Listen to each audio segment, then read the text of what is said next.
Good afternoon and welcome everyone back to the Strategic Nexus series of panels. I am Dr. Ori Sela, the chair of the Department of East Asian Studies at Tel Aviv University, and I'm chairing the session called Between Connectivity and Security, the New Role of Technology in China-EuroMed Relations. A very tricky issue, a very thorny issue for some, and I'm hoping for a fascinating panel. In our panel, allow me to introduce the speakers. In our panel, we'll have a keynote speech by Professor Gadi Ariav, who's a retired associate professor of technology and information systems management at the Coller School of Management at Tel Aviv University, and a dear friend and colleague of mine. Following our keynote speech, which will start in a second, we will have a discussion by each of the following very distinguished and interesting persons. The first will be Minister Lucio Demichele, the head of policy planning at the Italian Ministry of Foreign Affairs. Then we will have Mr. Hu Kun, the president of ZTE Western Europe and CEO of ZTE Italy. Then Mr. Luigi De Vecchis, president of Huawei Italia.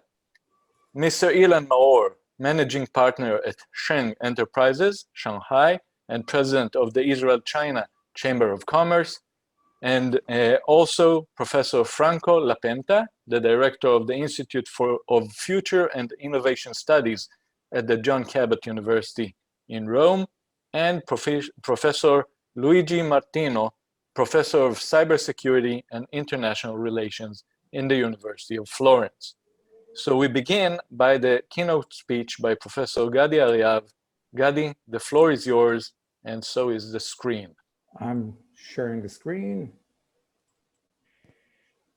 And I will, okay, just a second.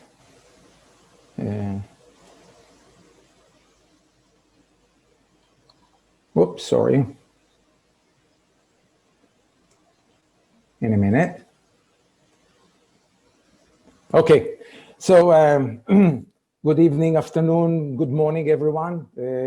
Thank you, Ori, for the invitation, Enrico Faldella, for setting up this conversation, and the dear indefatigable Martina in the back to keep us all going.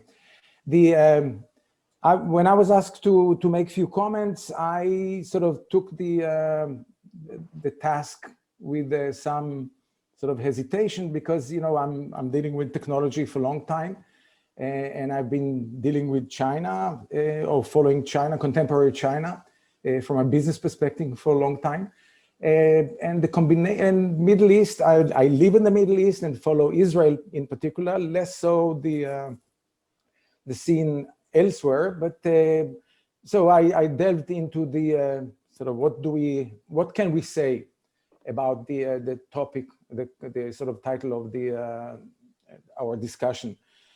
The connectivity and security as an issue, I mean, there's no doubt. I mean, everybody's concerned about it. So it's really obvious point, mute point, I would say, to anyone in the business world, as well as the sort of international business community, the political science, politicians, and so on. So dealing with that is sort of obvious. The subtitle of the session was the new role of technology in China, Europe, Mediterranean nexus. Here I put 3 question marks, and I guess, I mean, true to my Israeli sort of nature, and I'm showing my Israeli bones here, I would like to challenge the assumption, okay? And I'm giving you the sort of the bottom line of my sort of opening comments and issue to discuss is that I, in my analysis, don't see any story, any Mediterranean Chinese story in the realm of connectivity and security. I mean, the story is much larger. If anything or any sort of other consequence, it falls into the sort of the struggle, if you will, the competition, rivalry, if you will, between China and the US. And I don't think there's as I said, there's a particular game played between China and the European Mediterranean. And, you know, we're in the science community are putting up hypotheses to be refuted. So I'll be listening carefully to your comments. If you disagree, I think I'll make a lively panel. And what else do we need? Having listened carefully to the presentations before, I mean, I think, and I'm referring to the age of exploration, there's no doubt that the Euro-Mediterranean, let me call it EuMed for not losing my tongue, the centrality of EuMed geography in sort of historically, and yesterday it came up very clearly in the analysis of trade. I mean, this is an obvious point, okay? So that said, you know, I listened also carefully to the issue, the discussion of fintech and EuMed, and I think my conclusion was very similar to the one I have with respect to technology in general, which is, you know, these are interesting issues, but they, you know, if you look at in the sense of affinity, sort of it's a technology story, it's a technology policy story, not necessarily a EuMed story.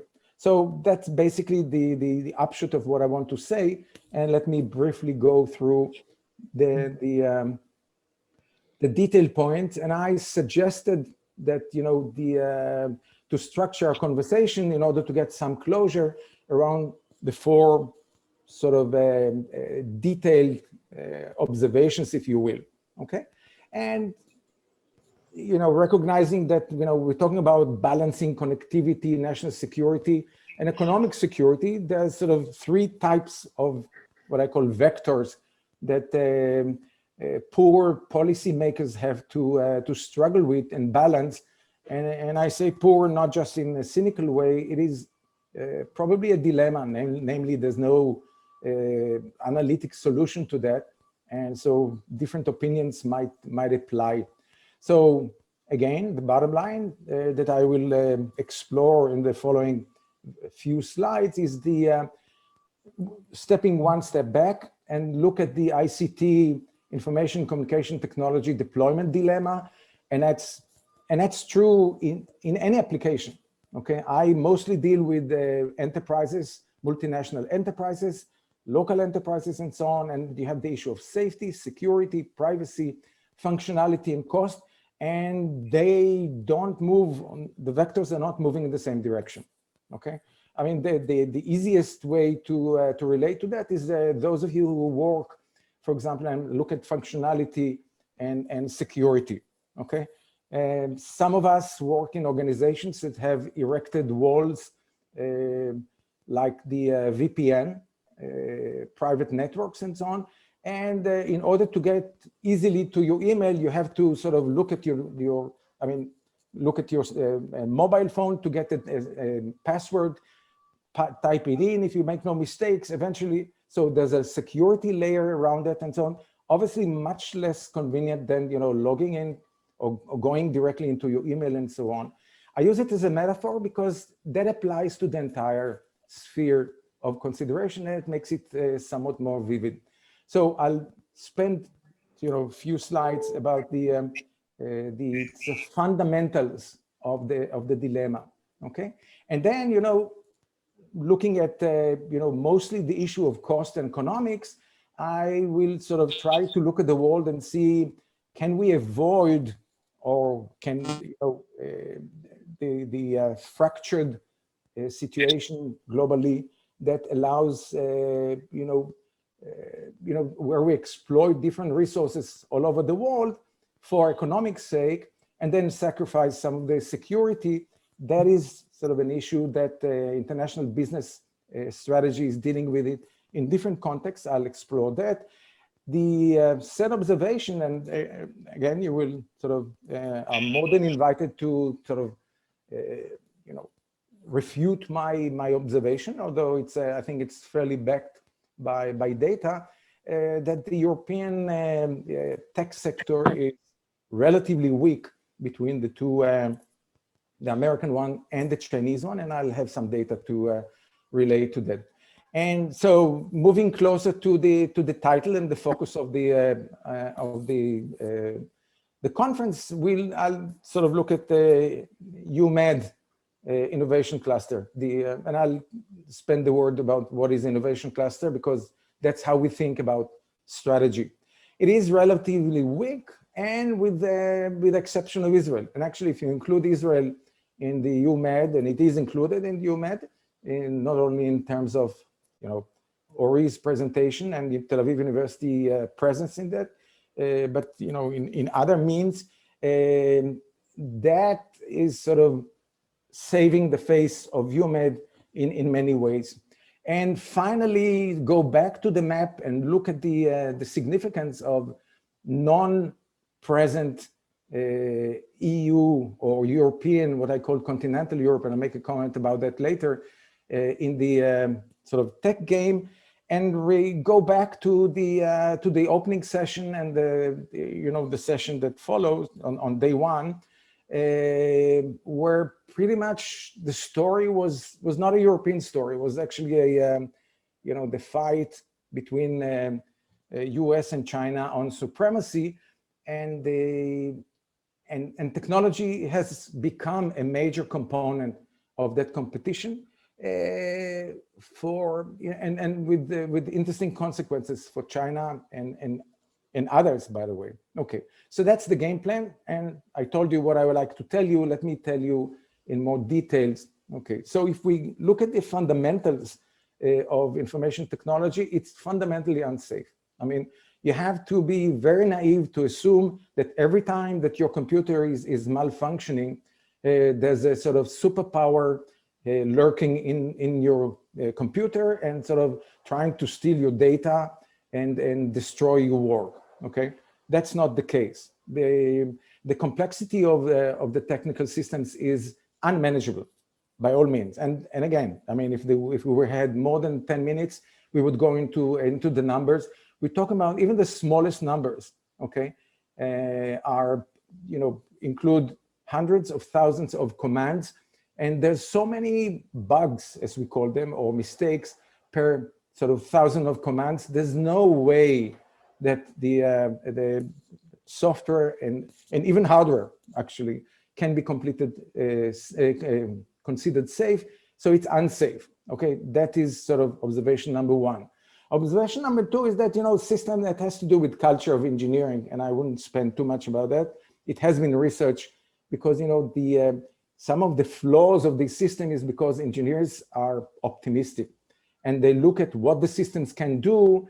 They not usually looking at what systems cannot do, or what the limitations of the system. That comes typically as an afterthought or as a sort of very unpleasant discovery later on.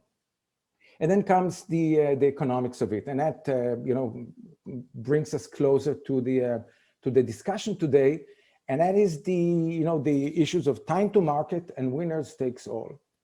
And the nature of technology and technology development and technology innovation and so on is that there's a winners takes all is actually the natural economic consequence of the fact that you spend a lot of money on the first, let me say it in a sort of funny way, the first version of an operating system cost $1 billion, and the second one cost a cent to send over. So that is very unusual from a point of a microeconomic analysis. And so therefore there's a natural force to have a winner takes all. And I'm not making a sort of a judgment call. The Chinese companies have been winners in this space, okay? And we have with us representatives of some of the more striking examples of a winner that, if not takes all, takes a lot, and makes a lot of sense economically to use their equipment, their solutions, and so on, And that brings the economics. And when we're dealing with public policy, we take the sort of cost into consideration. The other thing is time to market. And again, a winner takes all, or someone who's big enough to bring solutions to the market faster than anyone else is in a position to gain a market share. Okay. And finally, the point, and it has to be said intellectually, to be intellectually honest, is that, and that's perhaps one of the major concerns that may show up in our conversation, is that, honestly, my spyware is an asset and your spyware or threat is a threat or criminal tool. Okay. Probably, it'll be very innocent to assume that governments do not spy on each other. I mean, there's certain etiquette that comes with that, but we basically have to realize that we live in a world quite open to anyone who spends enough to see what's going on elsewhere if they have the interest and so on. I'll elaborate a little bit about that, but then these are the fundamentals. Let me jump into the issue of what are we trying to do. So if we're trying to develop a national ICT security strategy, and I remind everyone, we're talking about security and connectivity, okay? And at this point, I'll talk more about security. Connectivity will come in the next 2 slides or so. It has to do with the issue of risk. And one thing which is missing, and I can sort of, having read the conversation and so on, there is, risk estimates tend to be emotional and folksy rather than rational and sort of, well argued. So I call for that analysis, that's needed to be done, and I mentioned crime. If we take the criminal framework, then we combine we have to sort of look at 3 things: motivation to commit it, the presence of opportunity, and the impediments, if you will, or guarding the assets that are significant. Okay. So what are the losses? The losses are, and again, I'm in a way taking the business perspective, but that applies very clearly to, by analogy, to the state perspective, and all my esteemed colleagues to the panel, I guess, represent a sort of a macro view. So there's obviously economic and financial losses, and we've seen some cyber attacks that were sort of politically motivated and created the economic impact. In Israel, where there's a sort of a notion that says, according to foreign sources, because sometimes you're not allowed to say what you know, but so according to foreign sources, Israel has created some damage, economic damage on some other forces that they want. Reputational, regulatory, legal consequences, and what has become very prominent after the election in the US is the political disruption and intervention, okay? So one comment that again puts us in the European context is that, the 2 issues of security and privacy is not the same, okay? Security is more a state concern. Privacy is the individual concern. As things turn out, Europe has decided to focus on the privacy. Europe's contribution to the discussion, I mean, in general terms, has been the GDPR. The GDPR has created a lot of I guess, shock waves, although the enforcement of the GDPR has to be dealt with. But the discussion has been completely on privacy, okay? Less so on security, and that's interesting to note in this particular space, okay? So how do you sort of devise the protection of your digital assets? And I pose here a question, more question mark than answers, because as I said in the opening comment, it's very difficult to find the perfect analytic solution okay? But basically is how you balance convenience and control, okay? You like to allow people to buy, their online in the least expensive and least inconvenient way, then you would allow Alibaba to operate freely. And obviously Alibaba has all the data, but that the data resides in China for all practical purposes, and you lose control over that, okay? And then the question, the secondary sort of corollary is how much to tolerate, how much risk to tolerate, and how much you're willing to spend to defend against it, okay? In the public policy frame, there's a lot of discussion in Europe recently about the notion of technology sovereignty, okay? And technology sovereignty is basically taking these two principles in technology application, which, as I said, I've been dealing with in the last 50 years, to the state level. And basically, if you want to have perfect sovereignty, that means that businesses are confined, businesses, enterprises, organizations are confined completely to the territory that you control legally or regulatorily and so on. But then comes economics, because you can, placing the cloud in your territory may be more costly than putting it in the Arctic because it's so expensive to cool data centers, okay? Do you allow your data to reside in the sort of in the Arctic zone in order to make it less expensive than sort of burying in your own mountain? So these are the very practical dilemmas. Technology sovereignty recognized by the officers of the European Union in a very clear way. And obviously there's an issue here, okay? And maybe a selective question. So the question is how far to push it, okay? And if you push it, then the immediate consequence is digital fragmentation. And if you do it by, instead of, let's say, EU perspective, and let's assume that the EuMed has decided to form a coalition separate from the rest of the EU, then it means that everyone who wants to buy a German product, and they are not part of the EuMed, will find it more difficult to reach data and will have to pass through, or someone will have to do the bridges and so on in terms of technology. That is sort of the dilemma, and the question is how you articulate corresponding protection strategy, okay?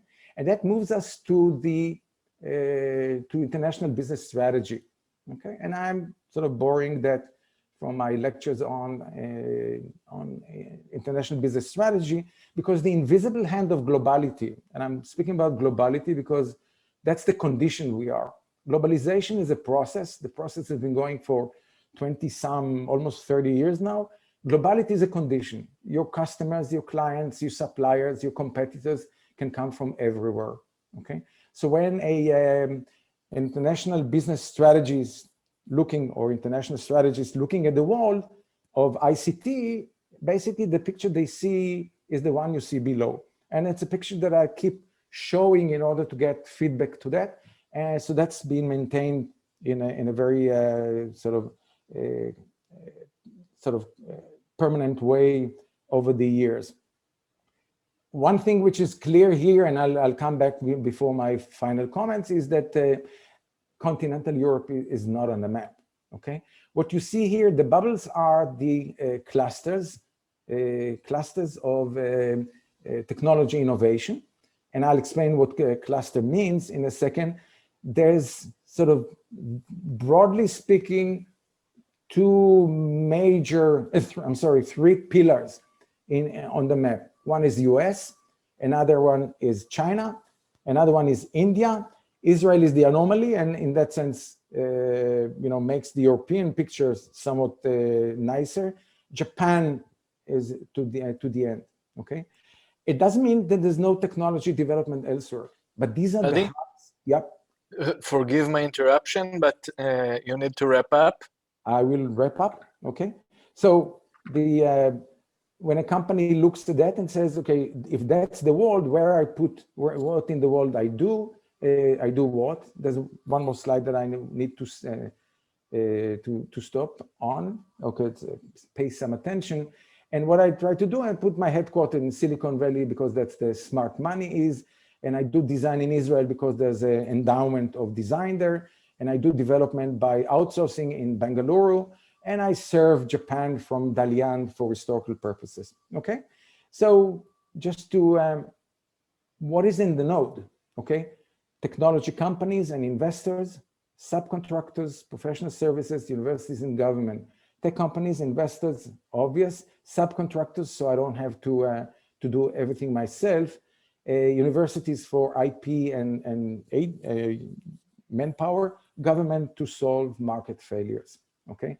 What was missing in Europe, or what is missing is investors, okay? The liquidity necessary to fund it. The structure, and we can go on, and Ori is already signaling, and he's sort of standing up, so I have to, he may come over to my home to kick me out. The whole structure is actually lowers the risk of innovation entrepreneurship, okay? There's an interesting study that looks at the cluster, very old, we know, and we may come to that in the discussion, and I will skip this one as well. This is Israel, and basically Israel is a one cluster, just to get the perspective.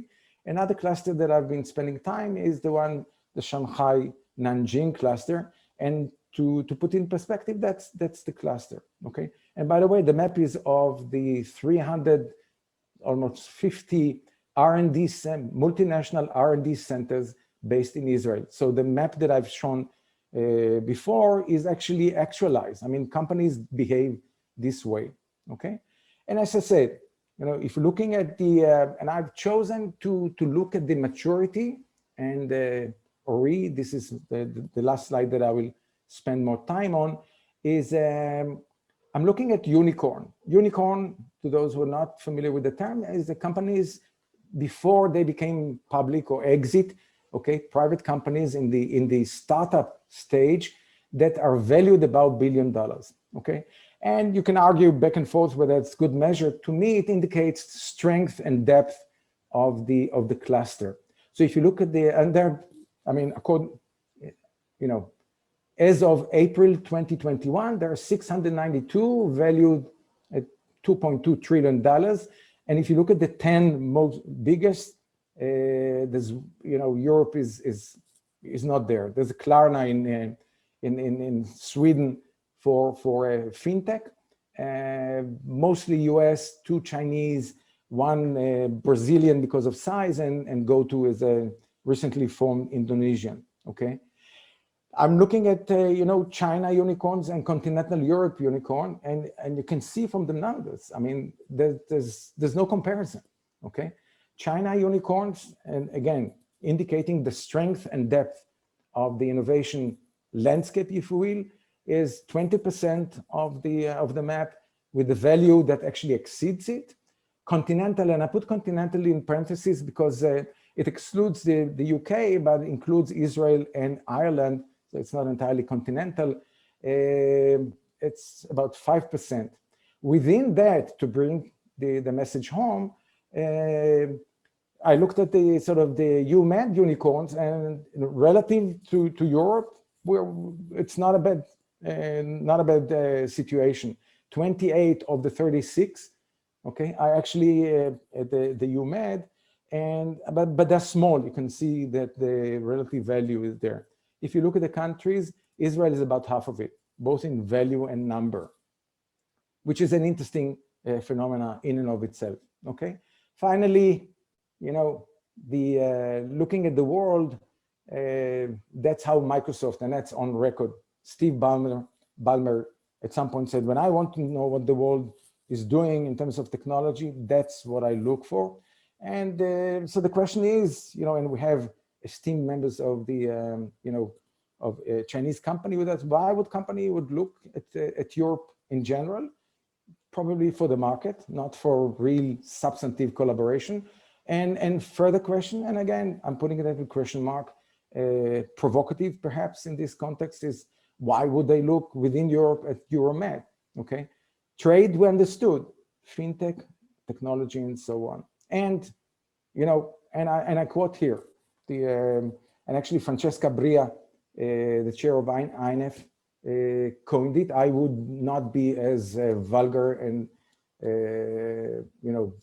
brute force or sort of to say it.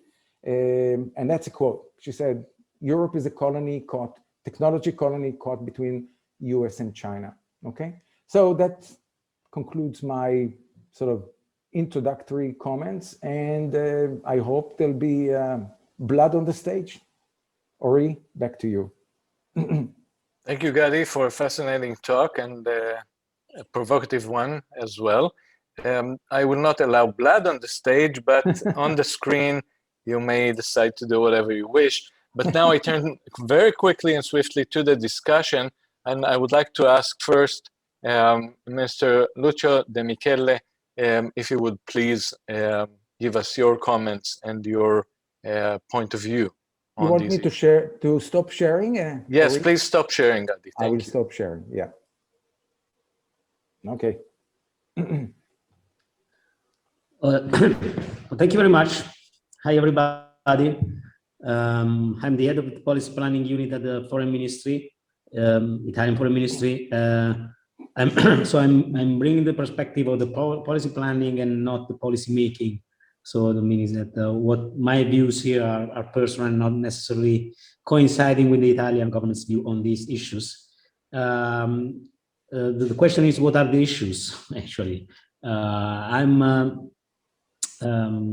So my first impression is that we need some kind of a definition of focusing of the discussion, and then I will bring my own perspective, which is the one of someone who's working on international affairs and trying to understand what are the global trends and phenomena shaping the international affairs environment.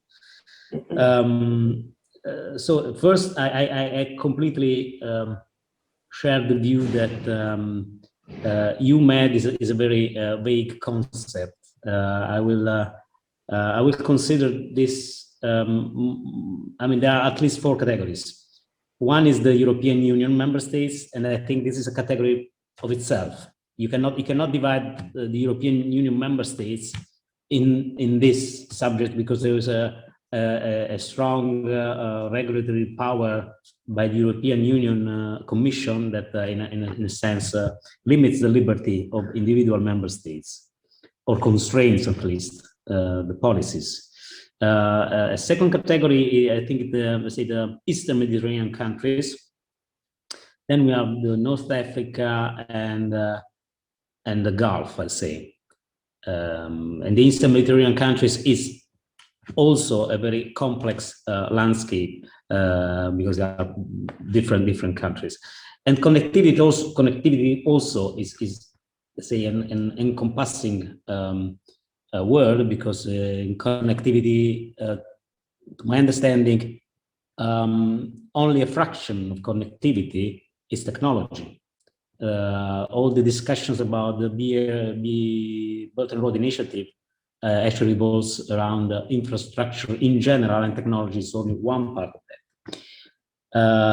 And security, again, is a cross-cutting concern, because it concerns technology, but it also concerns, say, other infrastructural elements. Look at the ports, for instance, all the discussion about possible acquisition of ports by China in Europe. So all these things are bound together, and the context we are in is the context, as you mentioned rightly beforehand, is the context of let's say a kind of a geopolitical competition between the US and China, and let's say this is a competition that happens in let's say in all these elements: connectivity, security, technology, which are in essence can be reduced to three I's. I think the one is the investment, infrastructure, innovation.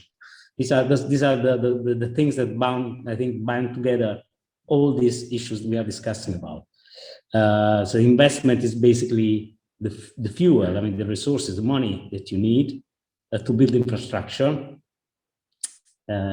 which is the highway, and to encourage innovation, which is the vehicle, I think. That's what you need to move, the vector you need to move, and meaning that the more capable to innovate you are, the faster you can go. And against these elements, you can judge the relative position of individual actors in this.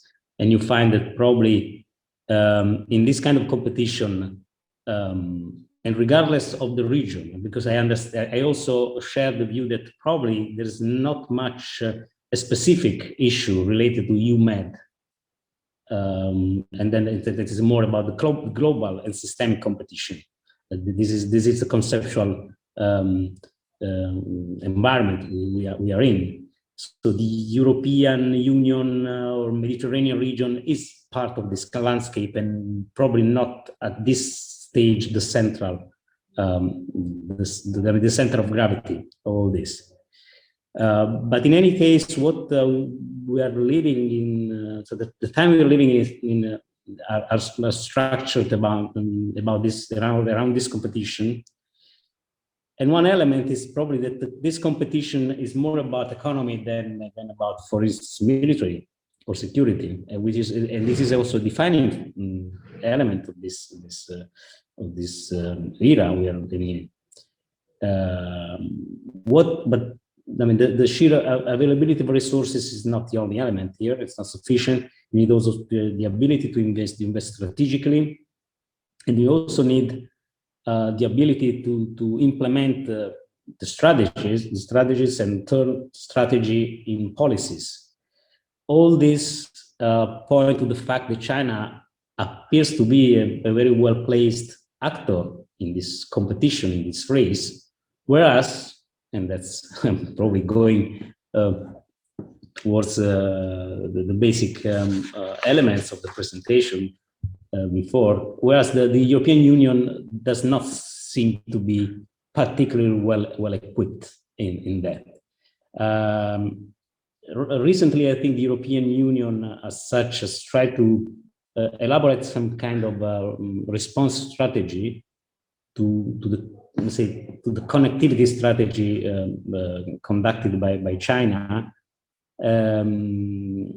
It is defensive, and it is, as I said, limited by what the European Union can actually do on it in terms of policies.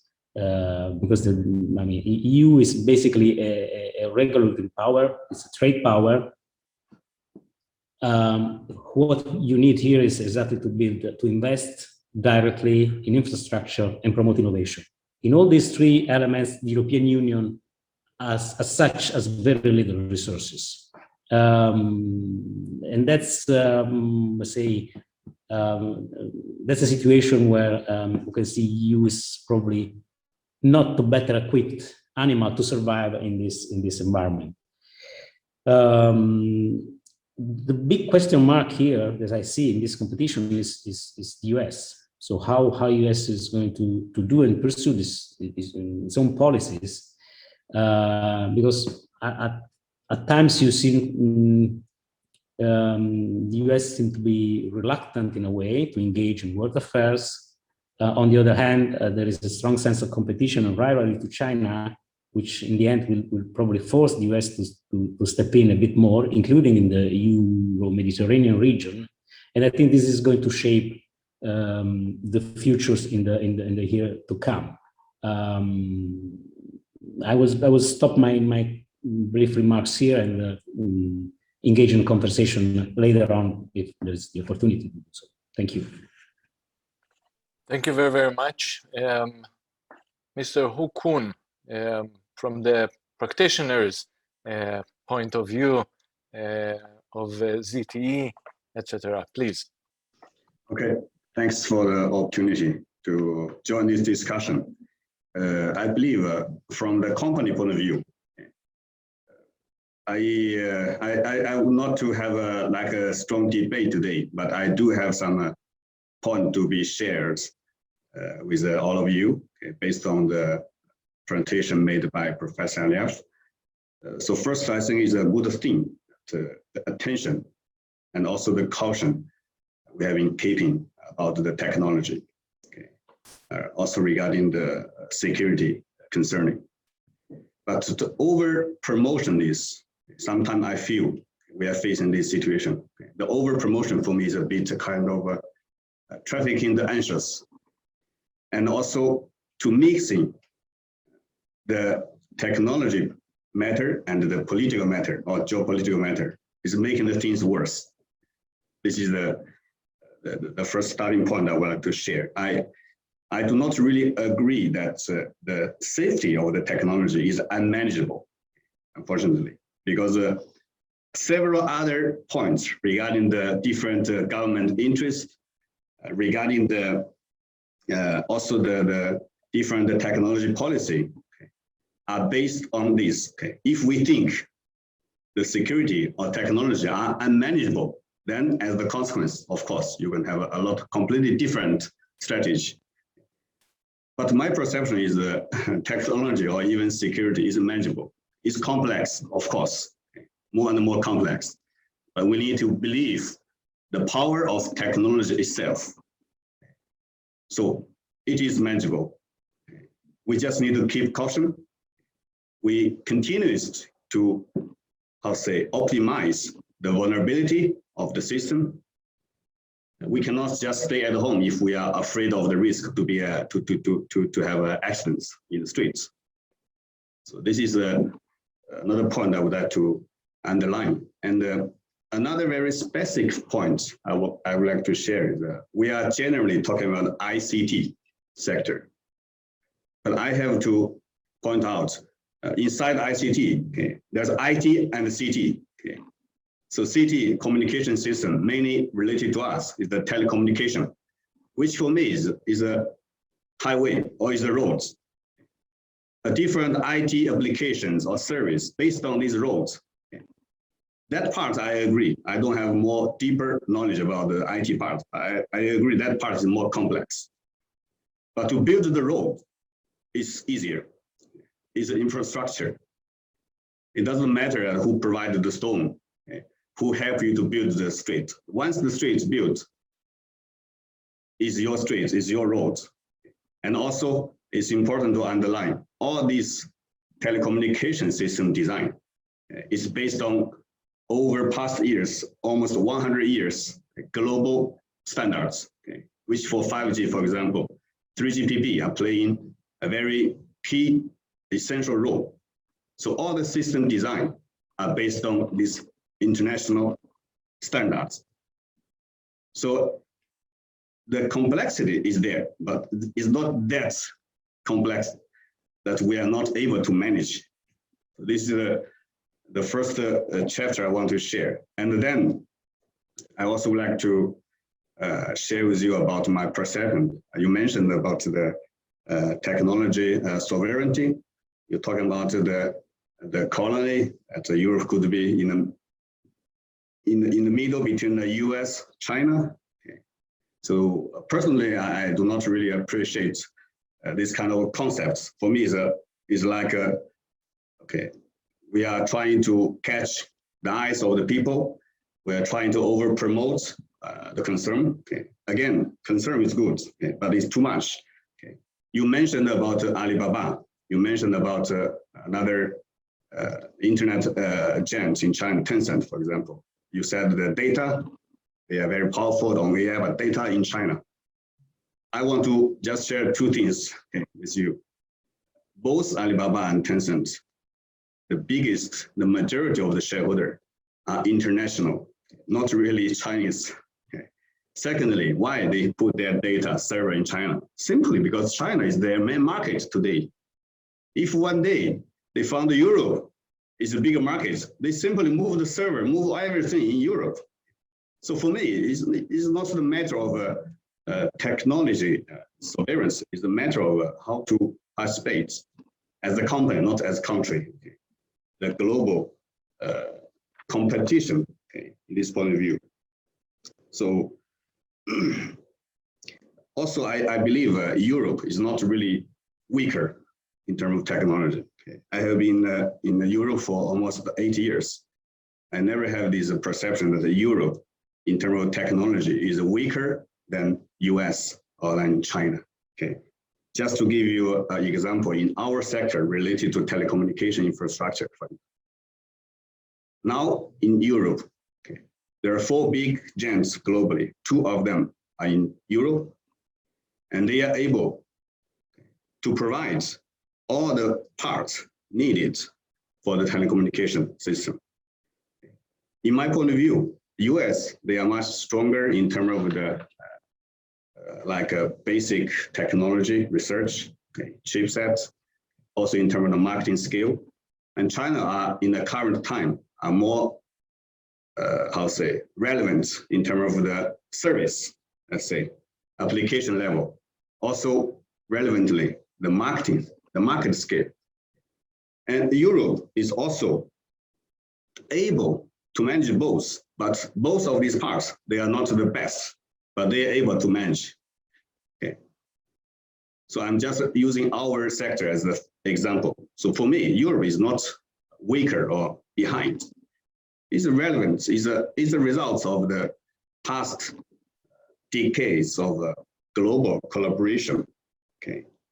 And I observed that some countries, for example, some governments, they choose due to the fearness of to lose or to be behind on the technical competition, they choose to close the door, okay, or to make some interruption. This definitely, frankly speaking, make me thinking about in the 19th century, the old China, okay, which in the late Qing dynasty, when they are fear of this Western country, okay, new technology, new culture, new way of life, they simply close the door, and then everybody knows what happens after a few decades of years. So for me, the most important is to believe the power of the technology itself to keep open. We see in the past more than 40 years, due to this openness of China, how the economic growth happened in China. Okay. And also for me, the technology advantage, or somehow not a comprehensive advantage, but in some sector, is the natural consequence of the economic growth. It's like the people, when you become richer and richer, you have more time to think about maybe I can live in a better way, okay, instead of just to have the food to feed. The country for me is the same. So it's not for me, it's not the matter of any country or any government intends to push, okay, for the technology sector to be leading the world. It's a kind of promotion each other between the economic growth and also the technological growth or innovation, let's say. So that's why I think even under the current geopolitical environment, the Chinese government is still underlying, try to convey the message to the world that we will be more open, continue to open instead of cutting, okay, the link with the abroad. For me, this is the rationale behind. So technology is never an issue. I think the key in any country is the development of the economy. That's the base of everything. So you mentioned also the cluster, the concept of cluster. Why the Chinese government is pushing the idea of the cluster? For me, it's the same. The reason is very simple, okay? The collaboration. So in one cluster, you can find in the ecosystem every single part easily. Then they support each other. They have this collaboration. Then everybody gets benefits. Okay. So before I finish, I would like to also take this opportunity. One matter, okay, regarding the concerning of the security, okay, regarding the trust, let's say. Unfortunately, we are in the 21st century, but sometimes we have to still to live in the world, okay, including the business world, political world, okay, with speculations, with suspicions, with the prejudice, okay, sometimes. Okay. And sometimes when the media, newspaper, they join this game, it makes the things even worse. So this is definitely not really useful and helpful for solving our challenge we are facing today in our world. So I would like to call also attention, everybody in this system to be more rational, think about the real things, and trying to focus on solving the issue itself. So that's all my point I would like to share in this phase. Thank you very much. Thank you very much, Mr. Hukun of ZTE. And now we move to Mr. Luigi De Vecchis, of the president of Huawei. Please. Hello, thank you. Good afternoon, everybody. This is a really tough discussion, let's say, around confrontation and competition. Let me say that I don't know the China country like, of course, the person that I respect, Mr. Hukun, knows, but let me say that I'm an Italian working in this big multinational company with a lot of experience in the market because I used to be CEO of Siemens Telecommunication in the past year, was part of the government in the past government. So, and I was also in the telecommunication, Telecom Italia. I know this field that Kuhn described it very well. Let me say that I think that in the world, specifically in the area of sometimes, let's say, non-expert of technology, the fact that technology is not so well known like geopolitics, this can be really a matter because most of the time we put together innovation technology with geopolitical matter, and this creates a problem. Let's say that we all agree that the innovative technology which is flowing into the market, it is really the ultimate chance and tool that will help to build a more sustainable world. So this is what we see. We will fight against disease with the technology, will fight to support the nature to reestablish the resources. So I think that we have to know that all this kind of innovation and let's say new technology comes because of global collaboration, the global supply chain. Every big company that belongs to that international bodies that Mr. Kuhn described works together to create a safety and fast and useful telecommunication worlds. And each one of the actors, they put together their own competence so that globally, in terms of patents and that everyone can deliver in the market, can cooperate together to have a better solution for the market. For instance, just to let you know, if you build a technology which, for instance, being fitted into the network will use 30 or 40% less energy than the previous one, this is a big benefit for the, let's say, the nature, for the environment. So the global supply chain is very much important. And let me say that since yesterday, before, of course, the fight between US and China, we used to work very closely with Google, with Qualcomm, and we put together the two competencies because Huawei is competent to build architectural system, while the other one were very much competent to build chipset, as well as Google for the Android system for the mobile phone. So both together, we arrived to have the best, let's say, solution for the world. Now, what's going on is a mess for both the sides, because every one of the two has to develop the competence that they exchanged since yesterday. And this will create problem or real competition and probably will put back into the geopolitical matter that we want to avoid. Let me say also that the telecommunication market and the telecommunication technology are the most, let's say, secure and safety technology. This is because any piece of technology, any piece of software comes from the standardization body. Just to let you have the name ITU, 3GPP, and you know, others taking care of the new technology. If you get out of this world and you go into the normal cyberspace, there are no similar bodies. And I think a country has to be able to protect their own sensible infrastructure rather than to fight an industrial company cooperating at global level because of their nationalities. So this is from the technology point of view.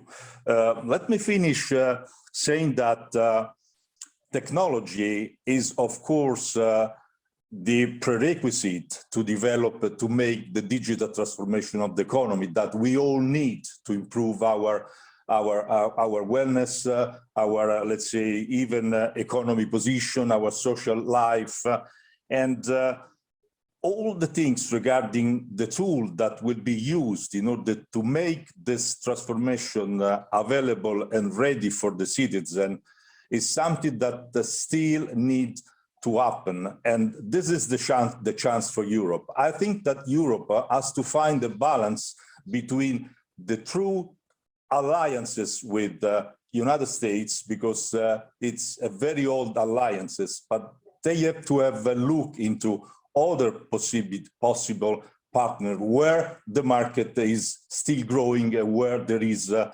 lot of chance for all of us. I never had in my 5 years of Huawei any kind of constraint to do things that could make problem or may damage the image of this Chinese company. We are a multinational company like many others in the world, and I believe that today the political decision maker, they have to deal in order to protect the country and not to avoid this kind of geopolitical war. Thank you very much, President De Vecchis. I think you bring to the fore one of the major questions that we have in one of the fields that I'm working on, which is history of science and technology, which is do science and technology have a national identity? When you're talking about a company like Huawei or like ZTE that have prominent research center and development centers here in Israel, where does the national identity of the company begins or ends? That's a big question, but unfortunately, I don't have the time to expand on that. I'd be happy to on another occasion, because right now we are moving to Ilan Maor. Ilan, thank you very much for joining us. And again, our focus, we try to bring it to our region, to the Med, to the EuroMed. Thank you very much, Ilan. The floor is yours. Sure. Well, I've been practicing China for the last, I think, 25 years, half of which on the Israeli Foreign Ministry and the second half in business. So I'll try to combine both. The question that we were asked is there a China-EuMed China issue? Yes, there is no China-EuroMed issue. There is a China-EuMed US issue. Because if you take the American factor out, there is no really issue. Israel managed well the relationship with China on technology and so on, and so does the Europeans. It changes when our good ally, and it's a good ally of Israel and Europe, is stepping in. And the reason is because China is much more than technology, much more than business for the American strategy. It is strategy, it is defense, it is business, it's internal politics, it's external politics. It's a major issue for the US. And unfortunately for us, for everybody involved in this conversation today, the US have made it into our problem. And it's been like that for the last 25 years. You know, I went to China in 2001 as a consul general. The first thing I had on my table was the Falcon issue. The Falcon issue. Then in 2005, just before I left, it was the Harvey issue. And we thought after a few years that this issue is off the table, and we find out this is definitely not happening. Now, the American, for various reasons, wants to limit the development of China as a superpower. And I can understand that. But the problem is that, especially in the last 5 to 6 years, they have been doing it, not only dealing with military issues, strategy, and so on, but also using technology as a weapon and trying to limit the cooperation between other countries and China on technology. And this is something that is not only harmful for, in my view, for China-US relation, but it is harmful for the relationship between China and the rest of the world, and Israel and Europe is included. And this is a real thing. You know, it's not a theory. It's not just statements. It's in actual life. In Israel, there is a big pressure from the US to start something like CFIUS that would limit the cooperation between Israel and China on technology and so on.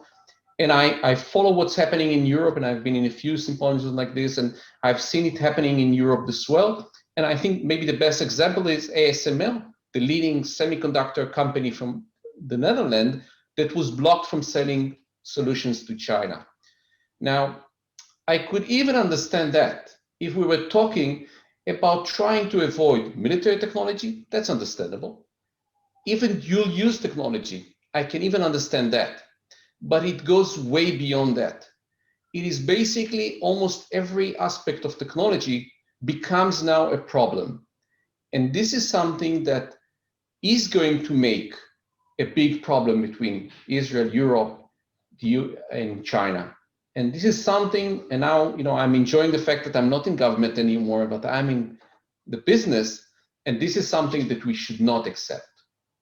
And this is something that the business sectors and the politics and the governments have to come and say, yes, the US is an ally of European countries. He's an ally of Israel. He's a major ally of Israel. Our relationship with the US is critical for our strategy and our future, but we have to put a limit. And we have to remind our American friends that it is okay to hold the big stick if you want to avoid problem, but once you use it, and you use it more than once, it becomes less effective. And I think this is where we stand after 4 years of the last regime in the US. And unfortunately, I was hoping to see a significant change in the situation after Biden was elected. We don't see it yet. I still am hopeful. But if we want to avoid losing, and losing in many ways, on business, on strategy, on financial technology, then we have to find a way to balance between the actual and real concerns of our American allies and our national interest.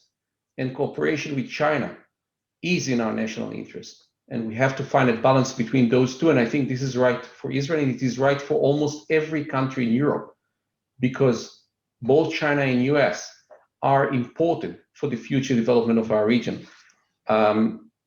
I'll stop here because I want to keep the time and to leave some time for questions. I'll be happy to extend more if you want later on. Thank you very much, Ilan. Now we move to our two last discussants from academia, after we had 3 from the real world.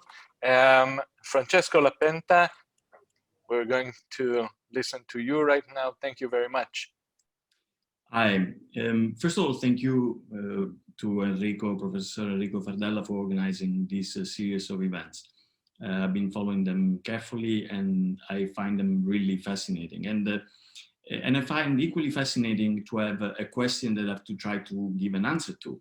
So he posed a very complicated question, right? What is the new role of technology in the China-EuroMed relations? And there's been a great analysis of some of the key dimensions of this kind of a nuanced picture of the relations and the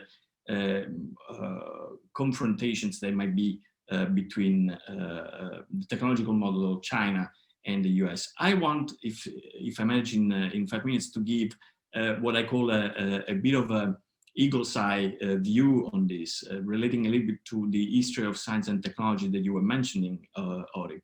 First of all, when I hear talking about technology, I'm always mystified by the fact that people kind of thinks of technology as something that has a life of its own. Now, I think to put context to this, and how it's the product of human endeavors, but very much of values and political and power relations and ideological relations, I want you to put it in context. First of all, we need to be aware that we are literally 0.01% of life on Earth, humans. We're 2.5% of the animal mass of the planet. Technology has become the tool to empower and to dominate and govern nature, and altering the natural relation that exists on the planet for life, for example. So we're seeing, and there's a very vibrant and important discussion today about the role of technology in changing our planet. What is interesting, if you have this different perception of technology, is that you understand that despite the political, cultural identity differences that might be, there is a common problem, right? The pandemic has proved us that we share one single environment. Now, so you have this, you have a single environment that presents the same problems and that presents the same challenges, and technology can be conceived as possibly one tool to solve what are generally shared challenges. So I don't see Chinese, I don't see Europeans, I don't see Americans, I see fundamentally humans. And when we talk about risks, I have a much more broad understanding of where risks really are. Let me give you a little example. We really be stuck in what is a form of unconscious conditions where you're processing technology and the relations between geopolitics and technological evolution, right? Let me give you a basic example. If I ask you why we live in a world where the day is divided into 24 hours, none of you will be able to answer. It's a standard that was created some time ago, and we have internalized it. We actually don't even know who decided it. Why they're 24, why they're not 50, why don't we use a different standard? So the issue of standards is important. Now, what I'm really wondering is, I question what world would we live in today if technology wasn't developed as a consequence of the First and Second World War. I think the First and the Second World War had a fundamental dimension, had a fundamental effect on the way in which technological innovation is conceived. So during and after the two world wars, what became clear is that those who controlled the future path of technological innovation, military and not, would dominate fundamental dimensions of geopolitical power relations. So the heritage of our history and technology, contemporary technology, to this day is the very conception of technological innovation as a form of a permanent competition, military or otherwise industrial, economic, political, in which technological leadership and technological innovation itself are not seen necessarily as a collective action or shared path towards the betterment of humanity and the human condition, but as a permanent confrontation of ideologies, values, social, economic system in constant competition and conflict. And that's what I've seen the discussion to be leading today, mostly on the confrontation of this path. Now, I actually do see something that is happening that is kind of interesting. Europe is being positioned as the weakest element in this new kind of path of evolution. We're going to face climate change. We're going to face the evolution of new models and new technologies for the energy sector. We're going to face enormous challenges in dominating and controlling the development of artificial intelligence. Now, what I find interesting is that if you look at the different layers of risks, some of these risks can be characterized as pertaining to these geopolitical relations. And I don't think we can get rid of the competition between China, Europe, and the States in dominating this path to establish its standards in technology, because we have seen that historically we have been coded to understand that being able to control these standards will give great economic and social and political and military advantages. So I'm a realist, and I think that it's not possible to change that. What I really would like to discuss and push forward is this kind of onion kind of layers. Basically, what I suggest is a different understanding of risks that looks at technology as something that can have points of contact between the US and Europe and China. And Europe could work theoretically as the soft power that puts these two ideologies in contact.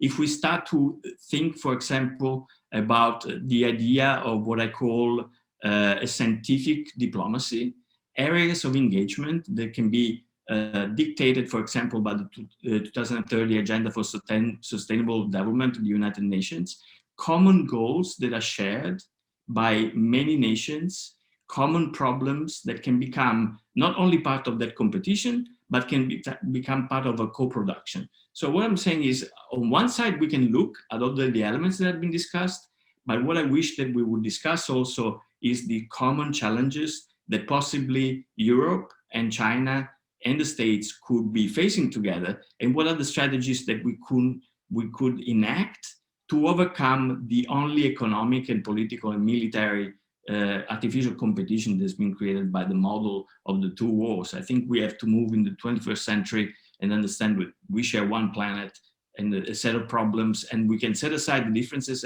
and perhaps fight over those, but try to address what we share. Thank you very, very much, Francesco, for this important intervention. We stay within academia, and this time with the University of Florence. Luigi Martino, please. Thank you very much, and let me to thank, first of all, my former professor, Enrico Fardella, who was my former professor at the University of Florence. I'm glad to be here. And I try to stay in 5 minutes, and because I have a lot of questions, but unfortunately I have few answers to my questions. First of all, I would like to focalize or to stress one point, because when we talk about technology, in my opinion, we have a specific political issue, because technology in general is neutral. The problem is how you use the technology. This is a problem. And then we have a political issue.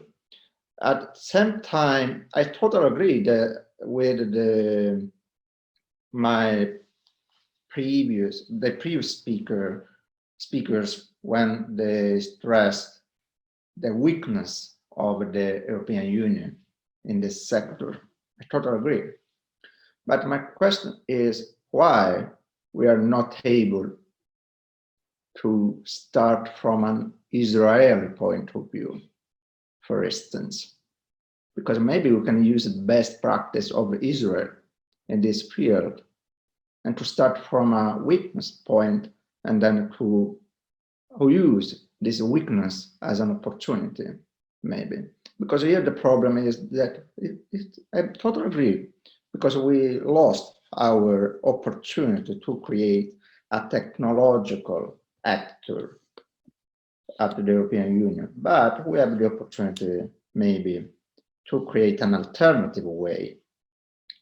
Then here the problem is that when we talk about our alliances, the problem is our value.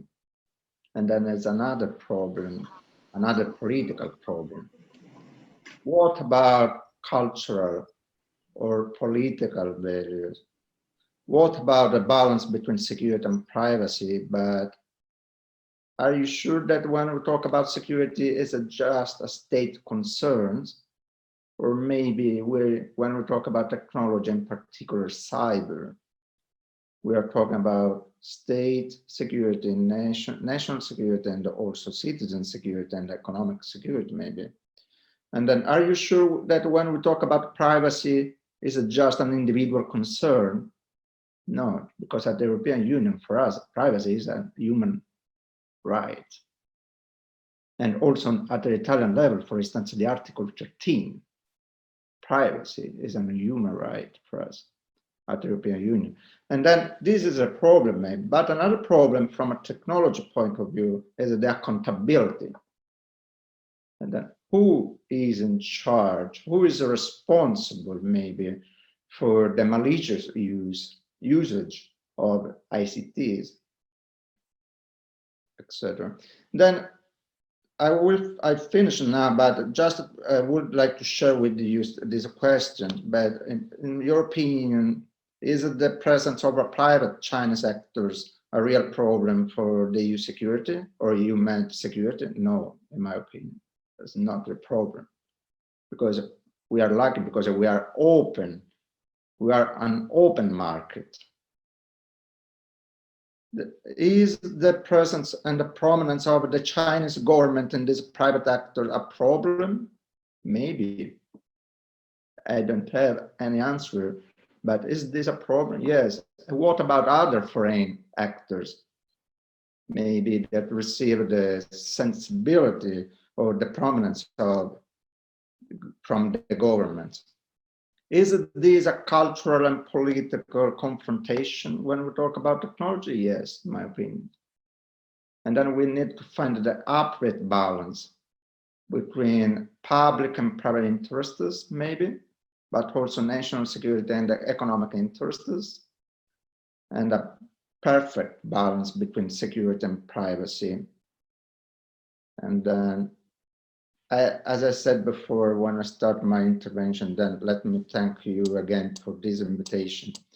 I have several questions, and then I look forward to receive some answer from you. Thank you very much. Thank you very much, Professor Martino. I think that from the perspectives of all the speakers here, it's apparent that the questions that were raised in the beginning of our panel, and certainly also before it, are certainly important questions that deserve further discussion. And I do hope that soon enough, we will all have the opportunity to meet together physically and not only via technology, and discuss those issues in depth together. Thank you very much, and I close this session.